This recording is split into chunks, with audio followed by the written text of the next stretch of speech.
रामराम मंडळी, आज आपण आलो आहोत एका वेगळ्या ठिकाणी. नाव तर तुम्ही पाहतच आहात, विजय निकम क्लासेस. चला तर मग आपण आतमध्ये जाऊया.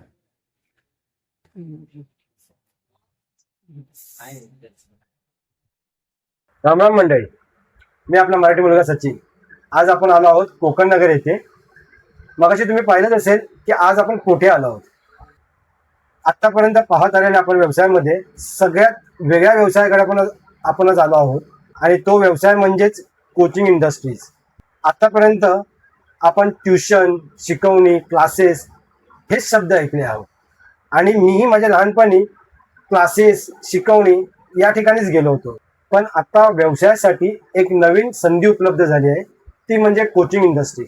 आणि या इंडस्ट्रीमध्ये जोगेश्वरीत नावारूपाने आलेला क्लास म्हणजे विजय निकम क्लासेस. तर विजय निकम क्लासेसचे सर्वेसर्वा विजय निकम सर यांना आपण भेटणार आहोत. पण तुम्हाला एक गोष्ट आवर्जून सांगायला मला आवडेल की विजय निकम सर हे माझे शाळेपासूनचे मित्र आहेत. तर चला तर आपण विजय निकम क्लासेसचा प्रवास विजय सांगा तोंडून ऐकूया. कसे आहे विजय? नमस्ते. कसा आहेस? व्यवस्थित, एकदम मस्त. तू कसं आहे? एकदम ठीक. तर विजय, तुझा हा जो प्रवास आहे तो मी पाहतच आहे, पण तुझा हा प्रवास आज आपण तुझ्या तोंडून आपल्या प्रेक्षकांना सांगूया. नक्की नक्की. तर विजय निकम क्लासेस हा तुझा क्लास खूप नावारूपाने आलाय जोगेश्वरी पूर्व येथे, आणि त्याची चर्चा देखील सगळीकडे खूपच आहे. म्हणजे जोगेश्वरी पूर्व मध्ये विजय निकम क्लासेस हे खूप नावाजलेलंच आहे. तर त्याचा जो प्रवास आहे तो आज तुझ्या तोंडून आमच्या प्रेक्षकांना कळेल. हो, नक्की ना. तर विजय, आपण 10वी पर्यंत एकाच शाळेत एकत्र शिकलो, आणि तू शाळेमध्ये खूप हुशार देखील होतास. पण कोचिंग इंडस्ट्रीकडे तुझं एकदम डायव्हर्जन कसं झालं? सचिन, ऍक्च्युली आपण 1996ला आमची 10वी झाली होती. 10वी झाल्यानंतर आमचं ते असं वर्ष होतं जे आम्ही कोणीच विसरू शकत नाही. हो हो. पेपर फुटीमुळे आमचं मॅथ्स आणि सायन्सचे पेपर पुन्हा रिपीट झाले होते. आमचं कॉलेज सुरू व्हायला सप्टेंबर-ऑक्टोबर उजळलेलं होतं. आणि माझी त्यावेळेला घरची जी परिस्थिती होती ती खूप हालाकीची होती. आम्ही साधारणपणे 10x12च्या रूममध्ये राहायचे. पत्र्याचे आमची रूम होती. आमच्या गटाराची नाली आमच्या घरातून वाहायची अशी कंडिशन होती त्यावेळेला. आणि त्यामुळे कुठेतरी, आणि शिकवण्याची पहिल्यापासूनची इच्छा खूप असायची. त्या इच्छेपायी मला कुठेतरी असं वाटलं की आपण 10वी झाल्यानंतर थोडं अर्निंग म्हणून कुठेतरी क्लासेसमध्ये शिकवायला, किंवा शिकवणी ज्या त्या वेळेला शिकवण्या वगैरे चालायच्या, तर मला असं वाटायचं की आपण थोडे शिकवणीकडे वळूया. अच्छा. आणि ऑलरेडी शाळा नंतर कॉलेज लेट येणार होतं. शिकवण्याची आवड होती, पण भीती पण तेवढीच होती की आपण आता कसं शिकवायचं वगैरे. पण शेवटी माझ्या एका सहकारी मित्राने मला त्या गोष्टीमध्ये थोडंसं प्रोत्साहन दिलं. मी त्या फील्डमध्ये आलो, आणि तिथून माझी शिकवणी घेण्याची सुरुवात झाली होती. तर विजय, म्हणजे 10वी झाल्या तू लगेच ट्युशन, क्लासेस वगैरे घ्यायला सुरुवात केली. हा, म्हणजे आपलं तेव्हा एक खेळणं बघण्याचं वय होतं, आणि त्या वयात तू क्लासेस वगैरे चालू केली. तर आपलं वय तरी माहिती तुला किती होतं? मला आठवतं की मी ज्यावेळेला ह्या शिकवणीकडे वळलो होतो त्यावेळेला आय थिंक सो माझं वय 16-17 लागलेलं. हो, आपली 10वी झाली म्हणजे आपले 16-17 वर्ष. आणि खूप प्रवास, तो जो पार्ट होता तो पण माझ्या लाईफमध्ये खूप वेगळा होता. म्हणजे 10वी झाल्या तू शिकवायला सुरुवात केलीस, ट्युशन घ्यायला सुरुवात केली, आणि तू म्हणालास की तुला शिकवण्याची देखील आवड होती, आणि तुझी फायनान्शियल कंडिशन देखील अशी होती की तुला काही ना काही करणं खूप गरजेचं होतं. आणि तुझी फायनान्शियल कंडिशन आणि तुझी शिकवण्याची आवड, ह्या दोन्हीमुळे तू हे क्षेत्र निवडलंस असं म्हणायला काहीच हरकत नाही. हो, बरोबर आहे. कारण माझी आवड तर होतीच, आणि दुसरीकडे आर्थिक परिस्थिती सुद्धा तशी होती. त्यामुळे दोन्हींचा मेळ घालण्यासाठी मी हे क्षेत्र निवडलं. अरे वा. तर विजय, अवघ्या 16-17 वर्षामध्ये तू हे क्षेत्र निवडलंस, आणि एकदम कॉन्फिडेंट या क्षेत्रात तू उतरलास. तुझ्या फॅमिलीमध्ये कोणी या क्षेत्रामध्ये काम करत होतं का? नाही सचिन, ऍक्च्युअली माझ्या फॅमिली बॅकग्राऊंड हा पूर्णतः वेगळा होता. आमच्या फॅमिलीमधले जवळपास 70 ते 80% लोक हे डाय मेकिंग आणि त्या पेंटोग्राफ मशीन, लेथ मशीन ह्याच्यामध्येच अडकून होते. आणि मला कुठे ना कुठेतरी काहीतरी वेगळं करायचं होतं. मी त्यांना लहानपणापासून हे बघितलेलं होतं. माझ्या वडिलांना स्वतः बघितलेलं होतं. 12-12 तास ते लेथ मशीनवर उभं राहून ते काम करायचे. माझ्या स्वतःच्या चुलत काकांचा हा बिझनेस होता. मी सगळं जवळून पाहिलं होतं. परंतु मी ते हेही पाहिलं होतं की त्याच्यामध्ये खूप मेहनत आहे, खूप काहीतरी कष्ट येत आहेत. मी ना सचिन माझ्या वडिलांना 12-12, 16-16 तास त्या मशीनवर उभं राहून काम करताना पाहिलेलं होतं.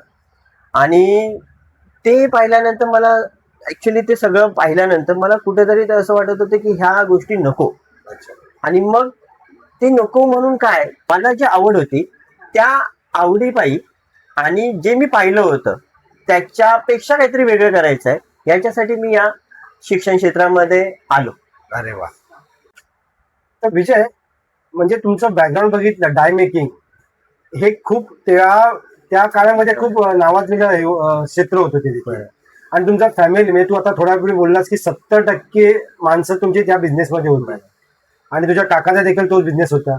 तर तुला घरातल्यांनी असं प्रेशराईज नाही केलं की तू देखील याच बिझनेसमध्ये यावं? खरं सांगू सचिन तर त्यावेळेला वय आमचं लहान होतं. माझ्या सुरुवातीच्या घरामध्ये आई वडिलांनी फक्त ह्या गोष्टीकडे बघितले की काहीतरी 4 पैसे तो कमवतोय. परंतु ते कमवत असताना सुद्धा माझे वडील जे होते ते थोडे कडक स्वभावाचे होते. ते काम करून आल्यानंतर ते रात्री 12-16 तास भरून आल्यानंतर ते खूप वेळेला हेच सांगायचे की तू ह्याच्यामध्ये काहीतरी या क्षेत्रामध्ये काहीतरी नवीन शिक. ड्राफ्टमॅन म्हणून कोर्स होता, डिझाईन तयार करायची, CNC मशीन असायची, त्याचं तू ऑपरेटरचं काम कर, तिथे खूप पैसा आहे वगैरे, अशा सगळ्या गोष्टी ते त्यांच्या पद्धतीने सांगायचं. परंतु त्यांनी कधी त्याबद्दल त्यावेळेला मात्र फोर्स नव्हता केला. आणि एक वडील म्हणून त्यांनी त्यांच्या पद्धतीने जे बेस्ट सांगायचं आहे, सल्ला द्यायचा तो त्यांनी दिला. मात्र मी पूर्ण मनाशी ठरवून ठेवलं होतं की मी ह्या क्षेत्राला निवडणार. अच्छा. तर विजय, क्लासेस सुरू केलेस तू, म्हणजे क्लासेस शिकवण्यास सुरू केलीस, म्हणजे तू कसं घरातनं सुरू केलंस का कुठल्या एखाद्या क्लासेसमध्ये जाऊन तू ऍज अ शिक्षक म्हणून शिकवायला सुरुवात केलीस? नाही सचिन, कसं झालं माहित आहे, जसं शिकवण्याची आवड होती, मी माझ्या एका फ्रेंडचे क्लासेस होते आणि त्या फ्रेंडशी बोलता बोलता माझ्या शिकवण्याच्या आवडीविषयी बोललो आणि मग त्या ठिकाणी ती संधी मला त्या क्लासेसमध्ये मिळाली आणि तिथून माझी त्या दुसऱ्या क्लासेसमध्ये शिकवण्याची सुरुवात झाली होती. अच्छा. मग तो त्या क्लासेसमध्ये शिकवण्याचा जो प्रवास होता तो किती वर्ष तू केलास? तरी मी एक 5-6 वर्ष त्या क्लासेसमध्ये शिकवलं.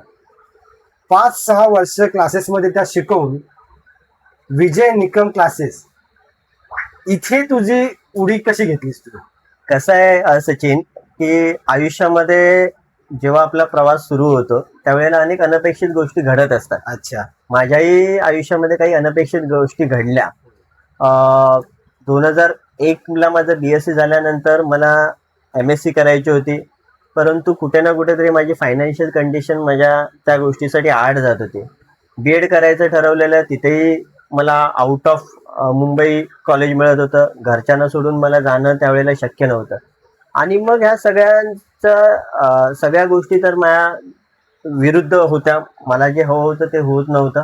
आणि कुठे ना कुठेतरी एक अनपेक्षित गोष्ट ती घडल्यानंतर मी त्यावेळेला ठरवलं 2003ला की आता आपलं हे क्षेत्र आणि ह्याच्यामध्ये जे काही करायचंय ते आपण करणार. आणि त्यानुसार मी 2003ला माझ्या क्लासेसची स्टार्ट केली. म्हणजे 2003ला विजय निकम क्लासेसची सुरुवात झाली म्हणायला हरकत नाही. ओके. तर विजय निकम क्लासेसची सुरुवात तू 2003ला केलीस, पण ती जी सुरुवात केली ती या वास्तूमधूनच केलीस का? सचिन, या वास्तूमध्ये माझी सुरुवात नाही झालेली आहे. माझी सुरुवात इथेच आपल्या बालविकास शाळेच्या बाजूला एक सिद्धिविनायक उत्कर्ष चाळ आहे आणि त्या चाळ्याच्या माळ्यावर एका रूम मध्ये मी ती सुरुवात केलेली होती. ओके. आणि ती सुरुवात करताना जसं मी म्हटलं की अनपेक्षित घटनांमुळे मला क्लास सुरुवात करायची ही पूर्ण ठाम झालेलं होतं. तर मी सुरुवातीला ते जागा शोधता शोधता मला ती जागा मिळाली होती आणि ती पहिली क्लासरूम माझी. ती सुरुवात तर माझी माळ्यावर त्या एका क्लासरूम पासून झाली होती. मात्र ते एका क्लासरूम पासून दुसरी क्लासरूम, दुसऱ्यापासून तिसरी, आणि आज माझ्याकडे या वास्तूमध्ये माझं ऑफिस क्लासरूम असे जवळपास 4 क्लासरूम या पूर्ण कोकण नगर सर्वोदय नगर एरियामध्ये आहे. अरे वा, चांगली गोष्ट आहे. तर पायलट मंडळी, विजयने एका माळ्यावरच्या खोलीपासून त्याचा जो प्रवास सुरू केला आणि आज कोकण नगर सर्वोदय नगर या विभागामध्ये त्याचे 4 क्लास आहेत. तर पहिल्यांदा तुझं खूप अभिनंदन विजय. थँक्यू. तर विजय, माळ्यावरच्या एका खोलीपासून आता 4 क्लासेस पर्यंत हा तुझा प्रवास एक सहजरित्या तर पार पडला नसेल, त्यात देखील तुला खूपच अडचणी आल्या असतील, आणि त्या अडचणीवर तू मात कशी केलीस? सचिन, तुला एक सांगू ना, की ज्या वेळेला मी क्लासेस स्टार्ट केले त्यावेळेला मला कोचिंग क्लासेसमध्ये यायचं आहे आणि मला कोचिंग क्लासेस स्थापन करायचे आहेत याची पूर्ण कल्पना सुद्धा नव्हती. काही अनपेक्षित घटनेने मी तो विचार केला की मला आता कोचिंग क्लासेस स्टार्ट करायचेच आहेत. परंतु मी ठरवल्यानंतर मी ज्या सर्व गोष्टींचा अभ्यास केला, अच्छा. त्याच्यामध्ये एक गोष्ट मात्र मला जाणवली की एक क्लासरूम स्टार्ट करायची, एक खोली घ्यायची, तर तिचं भाडं आहे, बेंचेस आहेत, बोर्ड आहे, इलेक्ट्रिसिटी आहे, मेंटेनन्स आहे, डिपॉझिट आहे, सगळ्या गोष्टी. आणि माझ्याकडे जे काही मी छोटी मोठी जी सेव्हिंग केलेली होती ती त्याच्यासाठी पुरेशी नव्हती. दुसरी गोष्ट, घरात सांगायचं झालं की मी क्लासेस स्टार्ट करतोय, तर घरातून तर ती परमिशन येणारच नव्हती, कारण ती फार मोठी उडी होती घरातल्या दृष्टिकोनातून. मित्रांना सांगायचं तर मित्रांनी सुद्धा माझ्याच वयाचे, ते सुद्धा खूप वेळेला माझ्याबरोबर असायचे, त्यांना पण त्या गोष्टीची पूर्ण कल्पना नव्हती, त्यामुळे त्यांच्याकडनं पण पूर्णतः मी हेल्प मागू शकत नव्हतो. आणि मनात तर पूर्ण ठरवलेलं की करायचं आहे, मग त्याचा एक पूर्ण आराखडा बसून ठरवला की आपल्याला काय नक्की करायचं. सगळ्या गोष्टी डिस्प्लेला येईपर्यंत मला काही अनपेक्षित हाताने सुद्धा मदत केली. काही जे लांबचे मित्र होते त्या लोकांनी मला तेवढं प्रोत्साहन दिलं. काही जवळच्या मित्रांनी सुद्धा मला ॲडवाईस दिले. आणि मग विचार केला की चला ह्या गोष्टींचा एक बांध करूया आणि आपण सुरुवात करूया. आणि मी सुरुवातीला माझी जी ओपनिंग आहे ती 3 मार्च 2003ची ओपनिंग आहे. एक आठवडा अगोदर मला त्या क्लासचं जे रूम मी आता तुला सांगितली त्या रूमची डील झाली. त्या व्यक्तीने सुद्धा मला खूप चांगलं सहकार्य केलं आणि त्या सहकार्याच्या जोरावर मी सुरुवात तर केली. मात्र तिथे सुद्धा प्रश्न असा होता की आपण असं म्हणतो की सगळे पैसे खर्च झाले होते. बेंचेस करा, बोर्ड करा, छोटे मोठे लाइटिंगचं काम करा, छोटा बोर्ड लावायचा. त्यावेळेला 5x3चा बोर्ड सुद्धा मला मोठा वाटायला लागला, कारण काही खिशात राहणार नव्हतं. पुढचं काय 2 महिन्यात होणार आहे ही माहिती नव्हतं, कारण महिना मार्च होता, सगळे शाळा वगैरे बंद, शेवटचे हे होतं. आता मुलं येणार कशी याचा विचार नाही, पण क्लास तर मात्र सुरू केलेला होता. आणि जागा झाली, त्याचे मी थोडीफार अरेंजमेंट केली. बेंचेस ज्या पद्धतीने थोडे माझ्या पद्धतीने टाकले होते, बोर्ड लावला होता आणि काहीतरी इतरांपेक्षा वेगळं करायचं मात्र माझ्या डोक्यात नेहमीच असायचं. त्यामुळे मी जेव्हा तो बोर्ड लावला, मला अजून आठवत आहे की त्यावेळेला साधे प्लायचे बोर्ड चालायचे, ब्लॅक अँड व्हाईट बोर्ड चालायचे, ब्लॅक बोर्ड. तू सचिन बिलीव्ह नाही करणार, वेगळं करण्याच्या नादामध्ये माझं सगळ्यात पहिला टार्गेट होता तो म्हणजे बोर्ड. सगळीकडे ब्लॅक बोर्ड होते आणि मी मात्र तो ग्लास बोर्ड लावायचा पहिल्यांदा विचार केला. आणि तू बिलीव्ह नाही करणार, त्यावेळेला तो बोर्ड 7,000 रुपयाचा बोर्ड मी ग्लास बोर्ड लावला होता. अरे बापरे, नवीनच सुरुवात आणि डायरेक्ट एवढा मोठा खर्च. आणि तो बोर्डच नव्हे, तर जे बेंचेस बनवले त्या बेंचेसला पण सुद्धा काहीतरी वेगळं इनोव्हेटिव्ह ठेवलं होतं. मी त्यावेळेला लाकडांच्या फळ्यांचा बेंच, सगळे प्लायचे बेंच बनवायचे, मी लाकडांच्या फळ्यांचा बेंच. म्हणजे तू तिथे पण समज की मी कायसा खर्च केला. म्हणजे जे काही असेल ते खूप सुंदर असावं याच्यासाठी मी खूप मेहनत केली होती. म्हणजेच जी क्वालिटी तुझ्या शिक्षणामध्ये आहे, जी तू क्वालिटी तुझ्या विद्यार्थ्यांना देतोस, तीच क्वालिटी तू तुझ्या क्लासरूम मध्ये देखील ठेवलीस. हो, मी जेवढ्या माझ्या क्लासरूम आहेत त्या क्लासरूम मध्ये प्रत्येक गोष्ट मी मुलांच्या दृष्टिकोनातून विचार केली. मुलांना त्या ऍटमॉस्फिअर मध्ये चांगले शिकता येईल, मुलांना त्या ठिकाणी एज्युकेशन घेताना शिकताना कोणत्याही प्रकारचा त्रास होणार नाही याची काळजी मी घेतली. आणि मी तेव्हापासून माझं एक उद्दिष्ट राहिलंय की शाळेमध्ये सुद्धा त्यावेळेला 50-60 मुलं असायची. मी मात्र माझ्या क्लासरूम ह्या नेहमी त्या 30 ते 35 मुलांच्या पद्धतीनेच डेकोरेट केल्या आणि तेवढ्या रिअरेंज केल्या. ओके. तर पाहिल्यात मंडळी, तुम्ही एखाद्या गोष्टीचा समरस होऊन विचार करता, तर त्या गोष्टीसाठी लागणाऱ्या प्रत्येक लहान मोठ्या गोष्टीचा तुम्ही विचार करता. तर तसंच विजयने ज्ञान आणि शिक्षण याचाच विचार नाही केला, तसंच मुलाला लागणाऱ्या प्रत्येक शैक्षणिक साहित्याचा खूप बारकाईने विचार केला. आणि तसं तुम्ही पाहिलंच की विजयने बोर्ड आणि बेंचेस याचा किती खोलवर विचार केला आणि तीच क्वालिटी त्यांनी आजही मेंटेन केलेली आहे. तर आपण आता पुढे पाहूया त्याचा पुढचा प्रवास कसा चालू आहे. तर विजय, या सर्व गोष्टींचा विचार करून तू क्लास सुरू केलास आणि तू मगाशी बोललास की तू क्लास सुरू केलास मार्च मध्ये. मार्च म्हणजे शेवटचा शैक्षणिक काळाचा शेवटचा महिना असतो. मग एक्झॅक्टली त्या वर्षी तुझ्याकडे स्टुडंट कसे आले? सचिन, तुला खरं सांगू ना, की जेव्हा मी मार्च मध्ये सुरुवात केली त्यावेळेला मला हे माहिती होतं की मार्च मध्ये आता हा एंड पिरियड आहे, ह्याच्यामध्ये आपल्याला मुलं मिळतील न मिळतील ह्याचं कॅल्क्युलेशन मी पकडलं नव्हतं. मी पूर्ण मनाची तयारी पण करून ठेवली होती की मार्च, एप्रिल, मे हे 3 महिने आपल्याला कसंही करून तग धरायचं आहे. मार्च मध्ये सुरू करण्याचं रिझन असं होतं की ती ब्रँडिंग करायची होती, ऍडव्हर्टाइजमेंट करायची होती, काही ना काही करायचं आहे, कारण क्लास ओपन केला, फक्त क्लासरूम तयार केली ते पण नव्हतं. आणि एक हे होतं की खूप ओळखी होत्या आणि त्या ओळखीपायी त्या 2 महिन्यामध्ये प्रायव्हेट ट्युशन्स यायचे, ते 1-2 प्रायव्हेट ट्युशन होते. मग तो जो महिना असतो, एप्रिल महिना असतो, तो 10वी फक्त नवीन 10वी वेकेशन कम रेग्युलर सुरुवात करायची त्यावेळेला एक परिस्थिती होती. आणि मी बोर्ड मात्र लावलं की 10वी प्रवेश सुरू आहे. आणि त्यावेळेला मराठी मीडियम जास्त प्रमाणात होतं. तेव्हा काही सेमी इंग्रजी फार मोठ्या प्रमाणात होतं किंवा इंग्लिश मीडियम फार, मराठी मीडियम मोठ्या प्रमाणात होतं. आणि सुरुवात तर केली. मला आठवतंय की मी 14 एप्रिलला मी जेव्हा क्लास स्टार्ट केले तेव्हा माझ्याकडे सुरुवातीच्या दिवसाला पहिलं 2च ऍडमिशन बसले होते दोघांमध्ये. मला मेंटली मी प्रिपेअर्ड होते की मला हे 3 महिने कसंही करून सर्व्हाइव्ह करायचे. याच्यामध्ये सगळ्यात जास्त एक आपण इनडायरेक्टली अप्रत्यक्षरित्या जर मदत केली तर ती म्हणजे जे रूम मालक होते, त्या रूम मालकांना थोडी त्यांना माझी परिस्थिती त्याबद्दलची माहिती होती, त्याची नवीनच सुरुवात आहे आणि मी त्याबद्दल थोडी कल्पना दिली होती. मला वेळ जाईल पण मला तुम्ही थोडं सहकार्य करा. तर त्या व्यक्तीने मला त्यावेळेला अप्रत्यक्षरित्या का होईना सहकार्य केलं. त्यांना माहिती होतं की वेळेवर माझं भाडं जाणार नव्हतं. फार तर मी लाईट बिल व्यवस्थित देत होतो ते 2 महिने. मला अजून आठवतंय 3 मुलं माझ्याकडे एप्रिलला होती. मे मध्ये नंतर क्लासेस बंद होते. सुरुवात तर झाली होती, ओके होतं. जून मध्ये मला आठवतंय त्यावेळेला 10वीचे रिझल्ट जूनच्या एंडिंग पर्यंत लागायचे.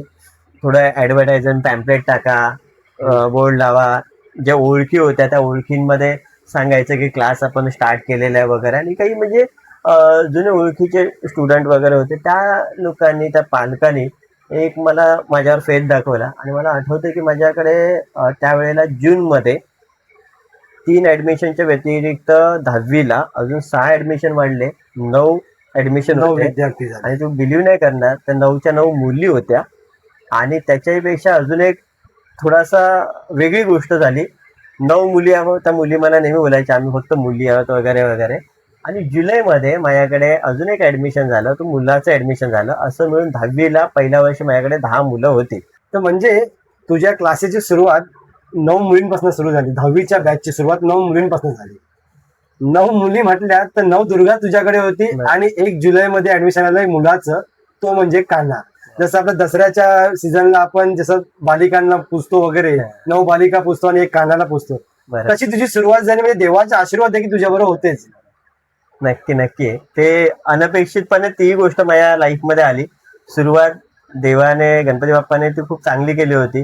9 दुर्गा, 1 कान्हा आणि ती बॅच 10वीला 10 मुलं. खूप अनपेक्षित होतं पण खूप चांगलं घडलं होतं माझ्या. अच्छा. आणि मला तर चांगलं आठवतंय की तुझे रिझल्ट कधी खाली आला नाही, तो वरवतच गेला नाही. म्हणजे तिकडनं तुझी 10वीच्या त्या बॅच पासून सुरुवातच झाली. तर मी पहिला जो रिझल्ट होता तो पण रिझल्ट माझ्याकडे जी मुलं आलेली होती ती अशी होती की अभ्यासात ॲव्हरेजली होते आणि मला त्याच्यातून पण रिझल्ट द्यायचा होता. मला आठवतं की तो पहिला रिझल्ट पण मी चांगला दिला होता. दुसऱ्या वर्षामध्ये मला एक्झॅक्ट पर्सेंटेज नाही आठवत आहे, पण त्यावेळेला सत्यसाईची मुलगी स्कूलमधनं सेकंड हायेस्ट होती, ज्याच्यामध्ये फर्स्ट नंबरमध्ये आणि तिच्या नंबरमध्ये फक्त 2 मार्कचा फरक होता. अरे वा. त्यामुळे तो तिकडून सुरुवात झाली माझी. अच्छा. तर पायलट मंडळी, विद्यार्थी कसाही असला तरी शिक्षक त्याला घडवतो. आणि विजयने त्याच्या पहिल्या बॅचपासून हे काम अगदी मनापासून केलंय आणि आजही तो ते काम खूप मनापासून करत आहे. तर विजय, तू मुलांना अविरतपणे शिकवत आहेस आणि थोड्या वेळापूर्वी तू मला बोललास की त्यावेळेला जो ग्लास ब्लॅकबोर्ड जो होता किंवा ग्लास बोर्ड जो होता तो कुठेही नव्हता, जो तू पहिला आपल्या विजय निकम क्लासेसमध्ये चालू केलास. त्याच पद्धतीने तू मुलांच्या शिक्षणासाठी काही वेगळा विचार केला होतास का? मी ज्यावेळेला क्लासेस स्टार्ट करायचं ठरवलं होतं त्यावेळेला इतर क्लासेसमध्ये शिकवण्यांमध्ये आणि आपल्या कोचिंग क्लासेसमध्ये काय फरक असावा याचा मी पहिला अभ्यास केला होता. त्यातला सगळ्यात पहिला पॉईंट माझा असा होता की मला कुठेही शाळा किंवा अदर ठिकाणप्रमाणे 50-50, 60-60 मुलांचे बॅचेस करायच्या नव्हत्या. मला तो 30 ते 35 जणांच्या डिझाईनमध्येच माझे क्लासेस होते. दुसरी गोष्ट असं होतं की अनेक शिकवण्या ज्या चालायच्या त्याच्यामध्ये एक टीचर आणि सगळे सब्जेक्ट शिकवणं असं चालायचं. माझ्या डोक्यात असं होतं की ज्याला जे जमतंय त्यांनी त्या सब्जेक्टचं नॉलेज समोरच्या मुलांना देणं गरजेचं आहे.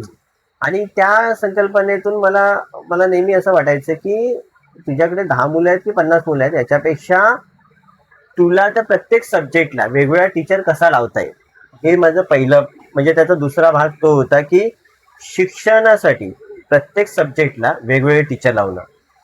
हो, म्हणजे ती आपल्या वेळेला किंवा त्या वेळेला ही पद्धत नव्हती की प्रत्येक सब्जेक्ट साठी वेगळाच टीचर असावा. एकच टीचर सगळे सब्जेक्ट घेत. बरोबर आहे. पण मी ती सुरुवात केली आणि फक्त मी तिथेच थांबलो नाही, तर त्याच्यानंतर संपूर्ण वर्षभरामध्ये मुलांचे पेपर लेआउट कसे घेता येतील, कसे चॅप्टर वाईज पेपर काढता येतील. पेपर्स हा थर्ड पार्ट होता ज्याच्यामध्ये कोणी त्यावेळेला वर्कआउट करत नव्हतं. मी त्या मुलांच्या चॅप्टर वाईज पेपर घेण्यापासून त्यांच्या हाफ सिलेबस पोर्शन आणि फुल सिलेबस पोर्शन यांच्या पेपर घेण्यापासून, खूप वेळेला असं व्हायचं की शिक्षकांना पण तेवढा वेळ नसायचा, तर मी चेकर्स तयार केले त्यावेळेला. 5-5, 6-6 चेकर्स माझ्याकडे त्यावेळेला 2003ला होते की जे पेपर चेक करून वेळेच्या वेळी पेपर त्यावेळेला जायचे. अरे वा, म्हणजे त्या वेळेच्या मनाने तू खूप ऍडव्हान्स टेक्निक आणली होतीस या क्लासेस सिस्टम मध्ये. आणि त्याच्यामध्ये अजून भर म्हणून की त्यावेळेला नोट्स हा प्रकार त्यावेळेला नव्हता. त्यावेळेला मुलांकडे टेक्स्टबुक असायचे, शाळेतून लिहून दिलेलं असायचं.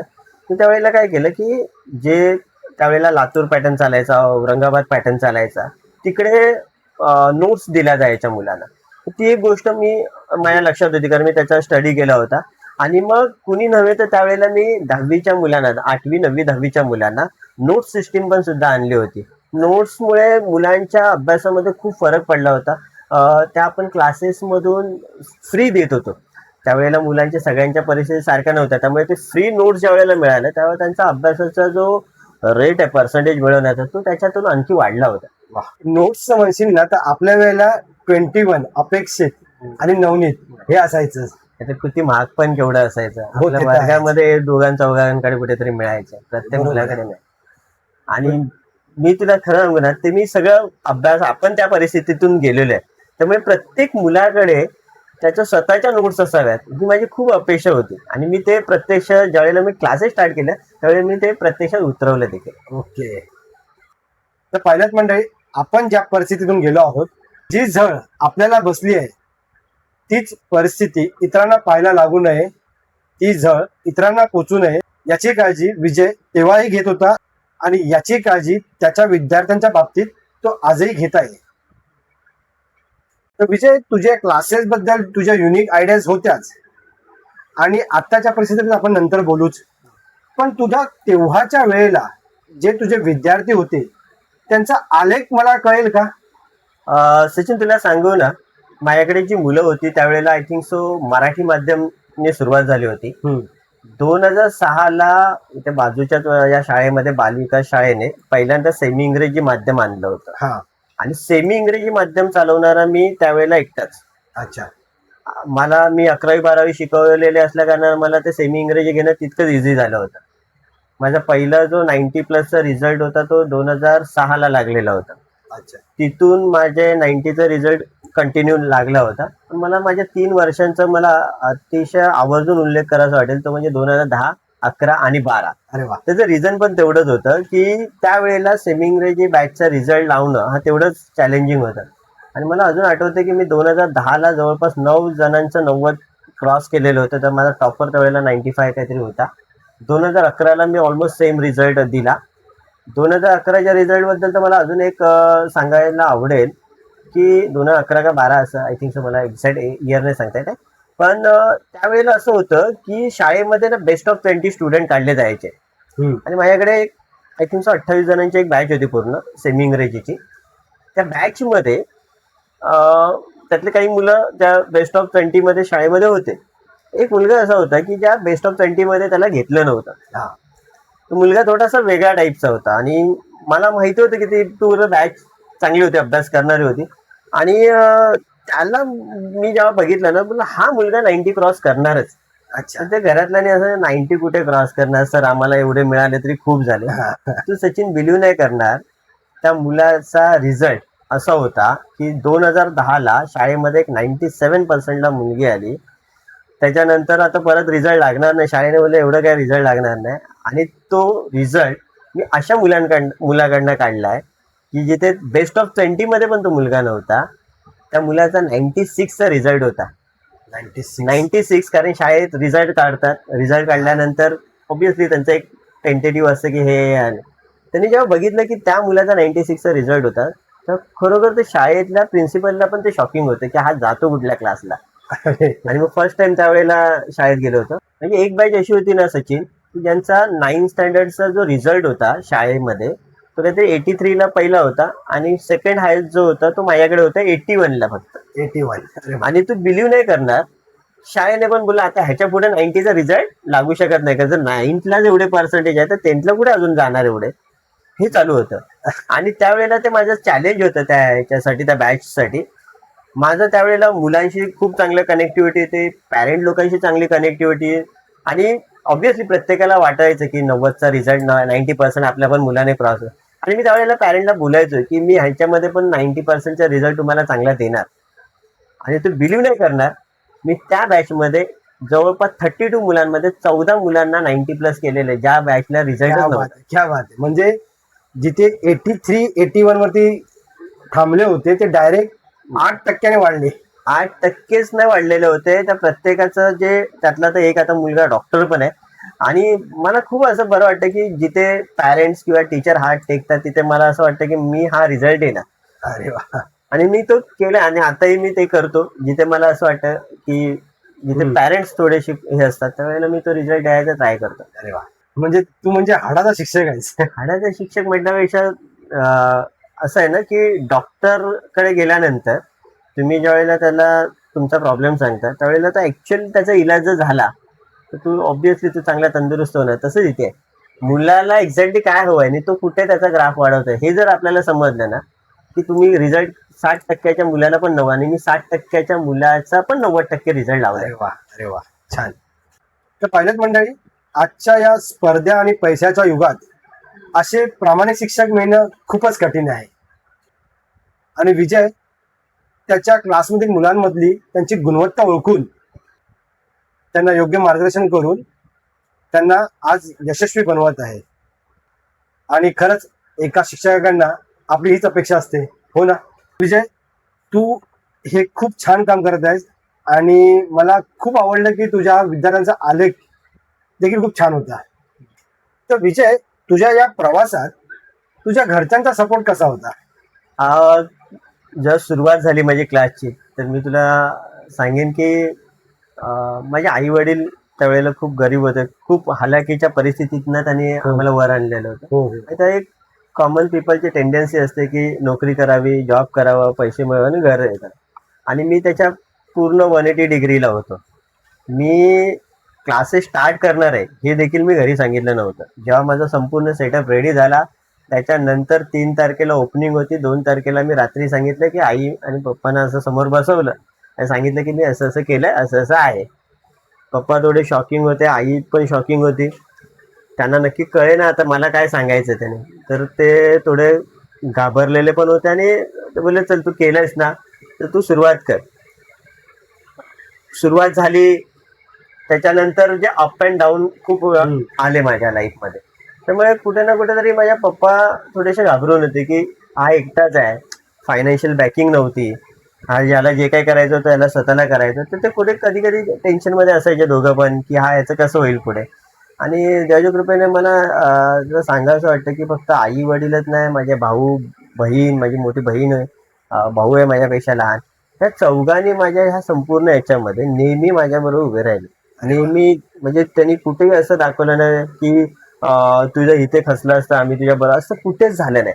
त्यामुळे जेव्हा जेव्हा माझा जसा क्लास पहिले 1-2 वर्ष जर थोडासा त्रास झाल्यानंतर माझ्या क्लासचा आलेख पण वाढत गेला मी एका क्लासचे 2 क्लासरूम 2चे 3 करत गेलो, अनेक ठिकाणी जागा सेटअप बदलत गेलो आणि हे सगळं करत असताना मी मागे पुढे कुठे बघितलं नव्हतं. आणि देवाच्या कृपेने मला अजून आठवतंय की संपूर्ण या प्रवासामध्ये जसं जसं माझं आर्थिक परिस्थिती चांगली झाली, 4 ठिकाणी लोक मला चांगल्या पद्धतीने परिचयाचे झाले होते. मी माझ्या बहिणीचं लग्न केलं, रूम घेतले आणि 2010 म्हणजे जेव्हा मी हे सगळं सेटअप केलं, तर त्याच्यानंतरच मी माझ्या लग्नाचा विचार केला. अच्छा. तोपर्यंत मी माझ्या लग्नाचा विचारच नव्हता केला, कारण ह्या माझे आई वडील, भाऊ बहीण ह्या लोकांनी माझ्यासाठी खूप काही केलं होतं. बहिणीने तर खूप काही केलेलं हा. आणि तिने तर 10वी झाल्यानंतर पण खूप म्हणजे मला अजून आठवतं की मी 11वी-12वीला जी माझी फीज होती, मी सायन्स घेतलेलं होतं, फी भरताना माझ्या बहिणीने भरलेली. आणि मग ती गोष्ट जी आहे ती खूप अजूनही माझ्या लक्षात आहे. 2010ला माझं जेव्हा लग्न होणार होतं, माझी जी बायको, तर मला तिला ह्या सगळ्या गोष्टी सांगणं पण तेवढंच गरजेचं होतं. मी तिला त्या सगळ्या परिस्थितीबद्दलचा आढावा दिला. तिलाही मी एक गोष्ट सांगितली की माझे आई वडील, भाऊ बहीण हे सगळं त्यासाठी खूप आहे. माझं संपूर्ण जे माझे मित्रमंडळी आहेत वगैरे, तिनेही तिला बिलीव्ह नाही करणार. मी खूप पाहिलेलं आहे की ज्या लग्न होऊन आपल्या घरी एखादी मुलगी येते, आपली बायको बनते, त्याच्यानंतर एक सुरुवातीचा काळ गेल्यानंतर खूप काही वेळेला त्या बायको ॲज अ पत्नी म्हणून ती काळजीच घेत असते. ती काही गोष्टींमध्ये रिस्ट्रिक्शन टाकत जाते की हे नाही करायचं, ते नाही. पण स्वामींच्या कृपेने माझ्या लाईफमध्ये तसं कधी झालं नाही. ना ते माझ्या घरगुती पार्टमध्ये कधी झालं आणि ना माझ्या स्वतःच्या वैयक्तिक आयुष्यामध्ये कधी झालं. अच्छा. आणि मला अजून आठवतं की सुरुवातीचा जो काळ होता 4-5 वर्षाचा, तो तिला माझं संपूर्ण घर, माझे आई वडील सगळं सांभाळणं, घर सांभाळणं. ती स्वतः त्यावेळेला जॉबला पण जात होती. घर, जॉब आणि मला या 3 गोष्टी ती बऱ्यापैकी हँडल करत होती. आणि माझ्या लाईफमध्ये त्याच्यानंतर पण मी पैशाचा अपडाऊन जो आहे तो खूप जवळून पाहिलाय. तिने तो पाहिलाय जवळून माझं. आणि मला आठवतं की माझा जसा व्याप वाढत गेला क्लासचा, मी खूप ठिकाणी मी क्लासेसच्या ब्रँच टाकण्यामध्ये पण मी प्रयत्न केला होता. आणि मला आठवतं की मला एका पर्टिक्युलर वेळेला असं वाटलं की नाही, आता जरा आपल्याला आपल्या बायकोला ह्या गोष्टींचं पूर्ण अवेअर करून द्यायला पाहिजे. विश्वासात माणूस हवा. आणि मी खरं सांगू की मग तिला मी सांगितलं की असं असं आहे. आज देवाच्या कृपेने आज संपूर्ण आज कोविड गेला. तुम्हाला माहिती आहे कोविडमध्ये सगळं माझ्या त्यावेळेला तर कोविडमध्ये 5 क्लासरूम होत्या. मी जवळपास 3 क्लासरूम सोडल्या होत्या, कारण तेवढं हे नव्हतं. त्यावेळेला माझी पत्नी माझ्याबरोबर उभी राहिली. माझे आई वडील तर होतेच, बहीण भाऊ होते, पण ज्या पद्धतीने मला पत्नीने त्यावेळेला सहकार्य, तो आजही तसा आहे. आणि असं म्हणतात की प्रत्येक यशस्वी पुरुषाच्या पाठीमागे एक स्त्री असते. तसं माझं असं झालं की माझ्या प्रत्येक लाईफच्या पार्टमध्ये ती नेहमीच माझ्याबरोबर राहिली. आताही ती माझ्याबरोबर आहे. आणि खूप वेळेला असं असतं की असं असतं ना की आपण बोलतो की अरे मला ही गोष्ट, तिचं हे फील्ड नाही आहे खरं, पण ती त्या गोष्टीमध्ये खूप आवर्जून भाग घेते. मी जेवढं माझ्या क्लासमधल्या स्टाफला सांभाळतो त्याच्यापेक्षा जास्त ती सांभाळते. अजून काय पाहिजे. बरोबर आहे. तर पहिल्याच मंडळी, आपण नेहमी म्हणतो की प्रत्येक यशस्वी पुरुषाच्या मागे एक स्त्री असते आणि विजय देखील आता तेच बोलला. पण विजयाच्या मागे त्याची आई आहे, मोठी बहीण आहे आणि आता 100% वहिनी देखील आहेतच. तर विजय, खूप लकी आहेस तू की तुला 3 जणांचा सपोर्ट आहे.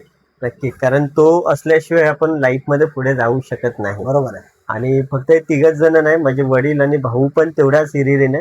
त्यांचा रोल असा आहे की अप्रत्यक्ष हाईड पार्टवाले आहेत, पण ते बरोबर असतात. म्हणजे अच्छा. तर मंडळी, विजयने आता सांगितलं की त्याला त्याच्या घरातला सपोर्ट आहे, बहिणीचा, आईचा आणि पत्नीचा. पण त्या व्यतिरिक्त देखील अप्रत्यक्षरित्या त्याचे वडील, त्याचा भाऊ यांचा देखील त्याला सपोर्ट आहे. आणि विजय, हे मान्य करायला देखील खूप मोठं मन लागतं आणि ते तुझ्याकडे आहे. आणि प्रत्येक उद्योजकाला मला सांगावंसं वाटेल की तर अशी कोणतीही व्यक्ती असेल की म्हणजे जशी तुमची आई, वडील, भाऊ, बहीण, मित्र, मैत्रिणी जे तुम्हाला अप्रत्यक्षरित्या मदत करत असेल, त्यांचे आभार माना. तर विजय, आतापर्यंत तुझा जो प्रवास आहे तो मी पाहिला, माझ्या प्रेक्षकांनी पण पाहिला. पण आता तुझे जे नवीन उपक्रम चालू केले आहेस किंवा एखाद्या विद्यार्थ्याला तुझ्या क्लासमध्ये ऍडमिशन घ्यायचं असेल, तुझ्या क्लासची थोडी माहिती आम्हाला सांगशील का? नक्कीच सचिन. आपल्या क्लासेसमध्ये, विजय निकम क्लासेसमध्ये आपण 1st to 10th all subject English medium आहे. ओके. 8 to 10 स्टँडर्ड सेमी इंग्रजी माध्यम आहे. अच्छा. आणि जवळपास गेले 2-3 वर्ष पालकांच्या डिमांडनुसार, स्टुडंटच्या डिमांडनुसार आपण सीबीएसई बोर्ड पण आपण स्टार्ट केलं आणि आपण 7 to 10 standard all subject CBSE पण स्टार्ट केलेलं आहे. आणि ज्यांना कुणाला प्रवेश घ्यायचा असेल त्यांच्या व्हेरायटी अंडर वन रूफ आपल्याकडे आहे.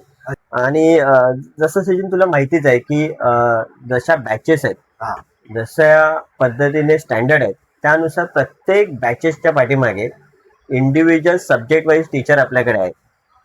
टीचिंग स्टाफच्या व्यतिरिक्त साधारणपणे आपल्याकडे नॉन टीचिंग स्टाफमध्ये पेपर चेकिंग, ॲडमिनिस्ट्रेशन, पॅरेंट लोकांना कनेक्ट राहणं आणि इन्फॉर्मेशन डेली प्रोव्हाइड करणे, या सगळ्या गोष्टी आपल्याकडे आहेत. आजच्या मितीला माझ्याकडे 18 टीचर्स आहेत, 3 नॉन टीचिंग स्टाफ आहे आणि जवळपास 5 ते 6 पेपर चेकर्स आहेत. म्हणजे 25-26 जणांची ही सिस्टीम आम्ही चेन पूर्ण क्लासेसमध्ये रन करतो, जेणेकरून प्रत्येक पॅरेंट्सपर्यंत आपल्या मुलाचं क्लासमध्ये काय चाललेलं आहे त्याची संपूर्ण माहिती त्या पॅरेंटला, जे वर्किंग आहेत त्यांना आणि जे नॉन वर्किंग त्यांना त्यांच्या घर बसल्या मिळते याची काळजी आपण घेते. अच्छा, खूप छान आहे. तर विजय, तू तुझ्या क्लासेसमध्ये 25-30 जण तुझ्या अंडर माणसं आहेत, म्हणजे तू एक रोजगार देणारा हात तर झालाच आहेस. म्हणजे 25-30 जणांना तू रोजगार देत आहेस आणि तुझ्या या क्लासेसमध्ये तू जसं विद्यार्थ्यांना घडवत आहेस तसेच तुझ्या शिक्षकांना देखील घडवत आहेस. खरं सांगायचं सचिन तर ही जी संपूर्ण सिस्टीम आहे, ही पूर्ण जो चेन आपण चालवतो त्याच्यामध्ये अनेक एक्सपिरियन्स टीचर घडतायत. आणि मला सांगायला तुला आनंद वाटेल की ज्या शिक्षकांची ज्या नवीन इनोव्हेटिव्ह मेथड, ज्या ॲज अ क्लास ओनर म्हणून, सर्वा म्हणून मला त्यांना जे सांगायचं होतं त्याचं मार्गदर्शन त्यांना अदर ठिकाणी पण होत आहे. आणि हे खूप अभिमानाची गोष्ट आहे की ही चेन अजून वाढावी. अरे वा. तर पायलट मंडळी, जेव्हा तुम्ही स्वतः घडत असताना तेव्हा तुम्ही स्वतःबरोबर इतरांना देखील घडवत असता आणि विजय हे तेच करत आहे.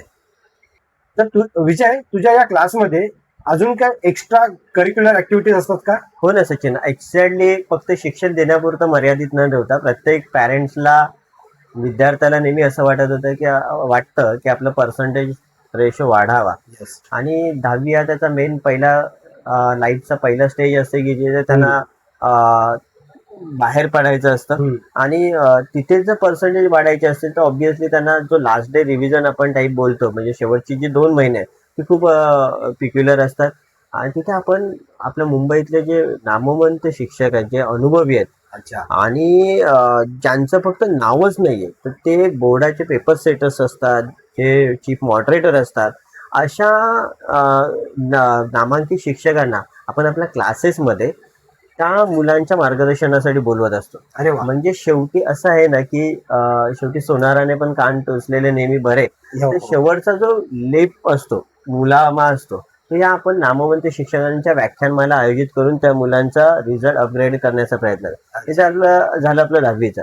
पण खालून जे स्टँडर्ड येतात त्या खालच्या स्टँडर्ड पासून अप टू 10th पर्यंत म्हटलं तर खूप वेळेला मुलांचा अभ्यासाचा जो ग्राफ आहे तो कधी कधी वाढत नसतो. मुलं डायव्हर्टेड असतात, डिस्ट्रॅक्टेड असतात.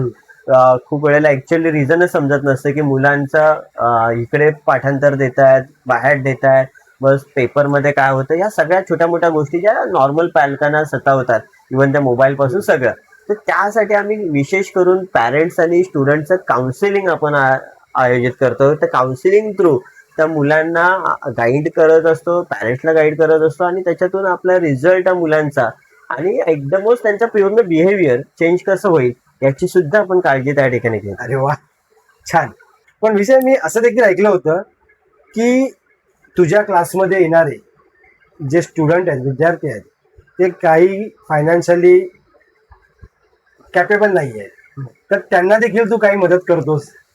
कसं आहे सचिन, एक्झॅक्टली आपण त्या परिस्थितीतनं गेलो, मी स्वतः त्या परिस्थितीतून गेलेलं आहे. आणि केवळ शिक्षणाचा बाजार न मांडता समाजातल्या तळागाळातल्या व्यक्तीला सुद्धा शिक्षण कसं मिळेल, त्या मुलांना शिक्षण कसं मिळेल, तो कसा मोठा आहे याची काळजी घेणं खूप गरजेचं आहे. आणि मला असं वाटतं की याचा गाजावाजा करण्यापेक्षा त्या मुलांना सरळ हस्ते मदत करून जे आपल्याकडून होईल ते मी सगळं करून झालेलो असतो आणि मला अजून अभिमान वाटतो. त्यातले अनेक मुलं आजही माझ्या कनेक्टेड आहेत. अरे वा, छान. खरं तर सचिन, संपूर्ण 29 वर्षाच्या कालखंडामध्ये ना म्हणजे अनेक स्टुडंट माझ्या हाताखालून गेलेले आणि भविष्यातही अजून स्टुडंट माझ्या हाताखालून जाणार आहेत. आणि मी नेहमी असा विचार करतो की जे चटके मी सहन केलेले आहेत, ज्या शिक्षणासाठी मला सुद्धा खूप प्रयत्न करावे लागले, त्रास घेतलेला आहे, हा. तो त्रास कुणाच्या वाट्याला खरोखर जर येत असेल आताही, तर त्याला माझ्याकडून फुल न फुलाची मदत मी करणं माझं स्वतःची एक सामाजिक कर्तव्य समजतो. अरे वा. आणि मला ते वाटतं की त्या मुलाने सुद्धा भविष्यामध्ये पुढे यावं आणि अजून असे हेल्पिंग हँड्स त्यांच्याकडून सुद्धा व्हावे. अरे वा, खूप छान. खरंच विजय, तुझ्या या क्लासेसमध्ये तू ॲडव्हान्स टेक्नॉलॉजी आणलीस, ॲडव्हान्स काहीतरी काही करत आहेस, पण मला असं वाटतंय की तुझ्या डोक्यामध्ये अजून काहीतरी शिस्त आहे आणि तू या व्यतिरिक्त अजून काहीतरी तुला करायचं आहे. सचिन, स्वप्न तर खूप पाहिलेली आहेत. 23 वर्ष गेली मला हे सगळं करण्यासाठी आणि तुला मी सगळं आत्ताच नाही सांगत आहे. वेळ आल्यानंतर तुझ्याच ह्याच चॅनलवर मला जे काही करायचं ते मी सांगेनच. मी जे स्वप्न पाहिलेलं आहे ओके. ते छोटं नाही आहे, खूप मोठं ड्रीम आहे माझ्या डोक्यामध्ये आहे ते. आणि जोपर्यंत त्याचा प्लॅन ऑफ ॲक्शन रेडी नाही होत आहे, त्याचं पूर्ण प्रोजेक्ट वर्क कम्प्लीट नाही होत आहे आणि जोपर्यंत ते केव्हा इम्प्लिमेंट करायचं आणि एक्झिक्युट केव्हा करायचं ह्याची पूर्ण सिस्टीम जोपर्यंत तयार न होत आहे, तोपर्यंत मला असं वाटतं की मी ते डिस्कस करणं वेटिंगवर राहावं. आणि जेव्हा होईल हे संपूर्ण, जेव्हा मी जसं सांगितलं की मी जेव्हा क्लासेस स्टार्ट केले तेव्हा माझ्या घरातल्यांना पण सांगितलं नव्हतं, ते मी आदल्या दिवशी. तसंच कदाचित तुझ्या बाबतीत म्हणजे तुझ्या चॅनलवरच मी आता सांगतो. हे जर मी आता तुला फक्त सांगितलंय तर ह्या चॅनलवर मी एक दिवस ते पण सांगेन की माझं ड्रीम काय होतं आणि मी कसं एक्झिक्यूट. अरे वा, छान. तर विजय, तुझा जो प्रवास तुला जो चालू करायचा आहे, तुझ्या ज्या इच्छा ह्या गणपती बाप्पा आणि स्वामींच्या आशीर्वादाने पूर्ण होतीलच आणि त्यावेळेस देखील मी तुझ्या सदैव बरोबर असेलच. पण मला एक आवर्जून सांगायचं वाटतंय की प्रत्येक विद्यार्थ्याला यशस्वी करणारा एक शिक्षक असावा, तो विजय सारखा. आणि जर तुम्ही तुमच्या पाल्याला इथे ॲडमिशन करून घ्यायचं असेल तर विजयचा नंबर मी इथे खाली शेअर केला आहे. तसंच मी विजय निकम क्लासेसचे फेसबुक, इन्स्टाची जी लिंक आहे, अकाउंटची जी लिंक आहे ती डिस्क्रिप्शनमध्ये मेन्शन करत आहे. तर तुम्ही जास्तीत जास्त लोकांनी त्याच्या ॲडव्हान्स क्लासेसबद्दल, ॲडव्हान्स टेक्नॉलॉजीबद्दल किंवा ॲडव्हान्स शिक्षणाबद्दल त्याची माहिती जाणून घ्यायची असेल तर त्याच्या इन्स्टा आणि फेसबुक पेजला लाईक करा, शेअर करा. विजय, तुझ्या या बिझी शेड्यूलमधनं तू मला वेळ दिलास त्याबद्दल प्रथम तुझं धन्यवाद. आणि तुझं स्वप्न लवकरात लवकर पूर्ण व्हावं यासाठी माझ्या खूप खूप सदिच्छा. धन्यवाद सचिन. धन्यवाद. एक्झॅक्टली, तू पण खूप वेळात वेळ काढून इथे आलास आणि मित्र तर तू आहेसच, परंतु तू पण चांगले उपक्रम राबवतोयस आणि याच्या पुढे मराठी उद्योजकांना एकत्रित आणण्याचा आणि त्यांचे प्रोत्साहन देण्याचं जे तू काम करतोय तुम्ही दोघंही, तर त्याच्यासाठी सुद्धा तुला हार्दिक शुभेच्छा. धन्यवाद. धन्यवाद. धन्यवाद.